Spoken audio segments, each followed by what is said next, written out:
लोग कहते हैं जलंधरी भाई आप हमेशा सेफ ट्रेडिंग की ही क्यों बात करते हैं, आप हमेशा कम पैसा कमाने की क्यों बात करते हैं, आसान ट्रेडिंग की क्यों बात करते हैं, आप रिस्क क्यों नहीं लेना चाहते या हमें रिस्क लेने का मशवरा क्यों नहीं देते। तो भाई मैं मशवरा देता हूँ, आप रिस्क लें, टका के लें, लेकिन उतना लें कि जिसके बाद आप ट्रेडिंग करने के काबिल रह जाएं।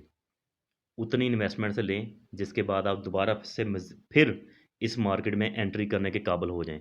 ऐसा ना हो कि आपके पास $1000 इन्वेस्टमेंट है टोटल और आपने $1000 का ही रिस्क ले लिया, टका के लोड साइज, टका के ओवर ट्रेडिंग कर ली, तो भाई बाद में फिर रोना नहीं है।